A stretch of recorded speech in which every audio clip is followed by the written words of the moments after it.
ポンサーの提供でお送りします。 Hey guys, Kakarot197 again. This time with a review of the Master Grade Wing Zero Gundam Endless Waltz Ver.Ka from the Endless Waltz movie. And this kit was given to me by my favorite online hobby store, Hobbylink Japan. Links to buy your own Christmas Angel down below. And if you thought that those angel wings made this thing look oppressive from afar, just wait until you get close and see all of the details that are packed into this thing. There are tiny bits of gray plastic poking through the armor everywhere. All seam lines are hidden with just one exception, and even nub marks are rare thanks to the undergating used on many of the armor parts. The two-tone blue and white also add some extra flavor to this already detailed machine.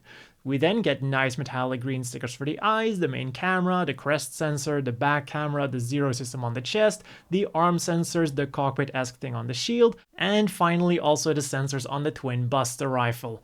And the best part of it all is that underneath all of them is clear plastic, making this a perfect compromise. Straight builders can simply use these stickers, whereas people who like to paint are free to paint the clear plastic in whatever color they want, including clear colors. Then throw a large slide of waterslide decals into the mix, and we have a perfect recipe for a master grade that looks absolutely amazing straight out of the box, and only gets more mind-blowing as you put more effort into it.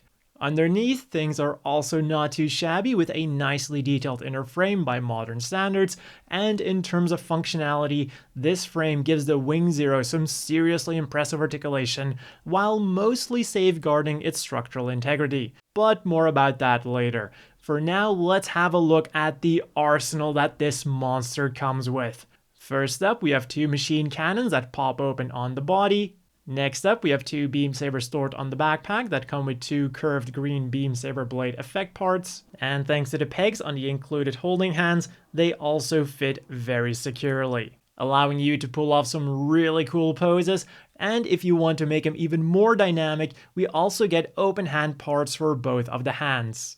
The last weapon then is, of course, the iconic Twin Buster rifle. And this is one hell of an iteration of that weapon. It looks really good as is, with the only work you have to do on it is painting these tubes light gray, and even when you separate it, it's got some really cool gimmicks going for it. Rather than just looking like a rifle that you split in half, this part here folds up to actually make both halves of the Twin Buster rifle really look like their own weapon. Sure, the back might still give it away a little bit, but it's significantly better than just having it split open in half. And there is also a very good reason for that to be there. This part rotates around, revealing a tiny peg that will click into the arms of the Wing Zero to make sure that the Twin Buster rifle isn't going anywhere. And this little peg even has a little bit of articulation to make sure you can still pose it the way you want. And to be honest, this is really an optional thing, because the included trigger finger hand options already hook onto this thing extremely securely. So even when he's holding the Twin Buster rifle with just one hand, it's already secure enough. But it's definitely cool to have the option to anchor it down even more to make sure that your awesome action pose isn't going to be thwarted. And cool action poses is definitely something you're going to be able to pull off with this thing, thanks to that amazing torso articulation. And if for some reason you don't want to use the Twin Buster rifle, it's time to reconsider some life choices, but also you can store the handle, pop this open, carefully fold this down, and then fold this down too, pop this thing in again, and then store it onto the wing binders. One big benefit of holding the Twin Buster rifle though is definitely stability when he's just standing there. I will say I was surprised by how stable this thing was with those giant wings and whatnot, but this isn't something you'd have to worry about anyways, because they straight up give you a fully featured action base. To attach him, you simply gotta remove this thruster on his butt and then ram the action base into the hole that it's revealed. And to make sure that this connection is stable, the hole isn't actually connected to the piece that hooks onto the inner frame, but the hole is part of the inner frame itself. So that back skirt isn't just going to come loose, dropping down your really fabulous gunpla to the ground with all of the drama that ensues. Once you have it hooked up to the action base, that's where it's going to stay. And the big benefit of this configuration is that there's no action base between his legs, giving them much more freedom, including the ability to do his most iconic pose. And this really shows you the thought that went into designing this thing. For defensive purposes then, we get a nicely detailed and also pretty colorful shield. To attach it to the arm, you simply fold up this little wing and then slide on the shield. One thing I noticed when posing it with the shield though is that the piece that it connects to does like to come loose, so a bit of glue here might not be a bad idea. And then the last actual accessory that we're getting is a very nicely detailed figure of Hero. Of course, we do also get a few leftover parts, these 4 wings, these shoulder joints, and these parts of the action base. Although this one could be usable if you want to use that action base for a model kit that requires this connection. A small but cool gimmick then is that the ears and this hatch open up to show that the Zero system is active. And now let's have a look at the more elaborate transformations that this thing has to offer.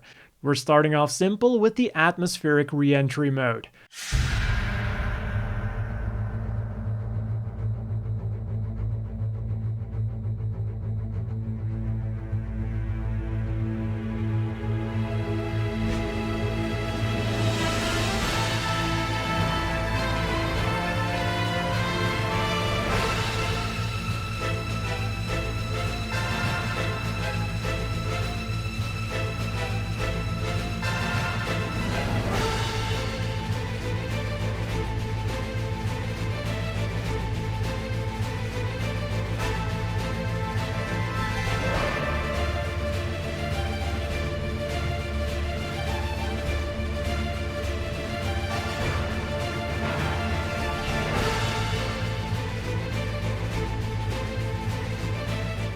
There's not much to say about this mode other than that it doesn't take the shield into consideration because this is taken from the anime where it didn't have a shield to begin with. Also, for anyone paying attention, you might have noticed that I forgot to put the twin Buster rifles into the wings, but let's all pretend that I did put them there. Next up are of course the 2 new Neobird modes.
Here we have the outside atmosphere or space mode, which looks like it should also be capable of atmospheric re-entry. The transformation itself was very smooth and everything just clicked nicely into place.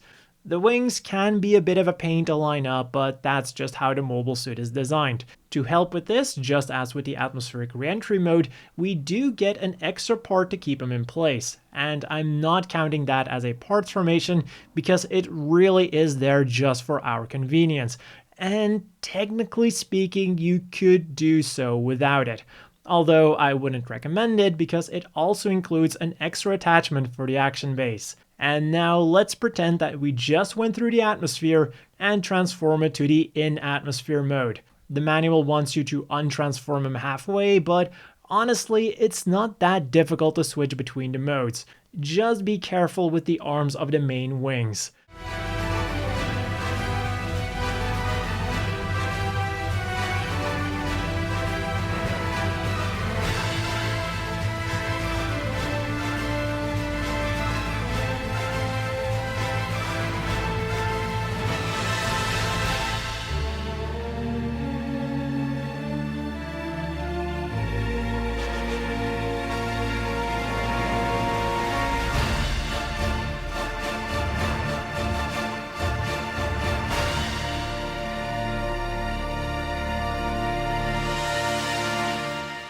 And now we have quite the angelic looking fighter plane, and I don't really know what else to say about this. And with our Wing Zero back in mobile suit mode, let's have a look at the articulation of this thing. Starting off with the very well articulated wings, these sub-wings here are on a hinge, will go in and out, will rotate around on that hinge joint, then they'll go out all the way like that. And then they will also open up, although you have to be careful. And I typically prefer to also try to hold on to these wings, well, these feathers that fold out, to make sure you don't accidentally break this thing. So that's some really nice extra flair that gets revealed when you open that up. And also one thing I would recommend you to do is use a bit of glue here to really close that, because for some reason on mine, this part does not want to close whatever I do, but on the other one, it's really no big deal at all. Then moving on to the more ornate wings, we have all of these feathers here on the outside that all have their own individual ball joint that will rotate around, turn around, and do everything a ball joint does. We get a swivel here and another ball joint there. Then this ball joint is also connected to a hinge joint for it to go up and down. Then we have another hinge joint for forwards and backwards movement, and that hinge joint will also allow it to turn around. And then for a bit more flair, this also opens up, and it's got a nice mechanical feature so that both open up at the same time. And I also really like the fact that they did their best to hide the mechanics. Onto our Wing Zero then, the head is not just on the usual double ball joint, but one of the ball joints even is on its own hinge joint. It feels a little bit loose, but this is definitely a very well articulated head. The shoulders then are also very nicely articulated. This thing will go up and down, just as this thing will go up and down. The whole shoulder armor itself will also go up and down. Then the shoulders go nicely forwards like that, and then also reveal an extra joint that allows the shoulders to go up and down. And as I've shown you, this entire shoulder segment thing goes forward really far for those very actiony poses that he can pull off. The arm will, of course, rotate around all the way, rotate around below the shoulder, bend at the elbow on two joints, and then the lower arm will also rotate around all the way. And while this might not sound very useful, it is very useful for mounting the shield. Well, not mounting the shield, rotating the shield around. And then as always, the hands are on ball joints, will wiggle around, turn around, and do everything a ball joint does. The waist then can go a little bit backwards, but goes forwards really far at the sacrifice of no sideways movement. One caveat here is that because of the heavy backpack, not every pose is equally possible. The waist then will rotate around. The front skirts and the back skirts are on ball joints, allowing for some really good forwards movement and also really far backwards movement. And we also have these extra sliding joints at the bottom to give it even more forwards movement for those really dynamic poses. One thing that I did notice though is that these two parts tend to separate as you're posing him, so that's something to just keep in mind. The side skirts then are also surprisingly well articulated. Not only do they go upwards all the way like that, but if that still isn't enough, you can simply move them out of the way entirely. And then the legs will go upwards all the way like that. They'll also rotate around all the way, bend at the knee on 2 joints, and we have some really cool armor separation going on at the thigh and at the knee. Normally, this would be attached to the leg itself, but since this thing transforms and because of the way it transforms, I can definitely understand why they wouldn't want to do that. And then, if you want even more articulation, you can simply open up the knee, or well, not really the knee, but the back of the leg. So this thing goes up all the way like that. And this also allows you to open up a hidden thruster down there. The feet then are significantly less articulated than the rest of the body, and compared to other master grades, this can feel a bit lacking in certain aspects. It's only on a single ball joint up there, so it goes forwards a little bit and backwards almost nothing at all. Of course, this armor would get in the way regardless, so yeah, that is that. It goes sideways also a little bit on a hinge joint that's connected to that ball joint, and then it'll rotate around about that far. This thingy here also goes up and down, and then the front of the foot is actually really nicely articulated. It even has a toe joint. And while under normal circumstances, limited feet articulation can really hinder the posing possibilities of a mobile suit, considering the fact that we got an action base with this thing, I feel that they did well to circumvent the problem. But even with that, I still find it weird considering just how amazingly well the rest of this kit is articulated. And then of course, one thing that we can't forget about is that as with every master grade, we get an opening cockpit revealing a tiny figure of Hero inside. So as always, the inevitable question is, do you want to buy this? Absolutely.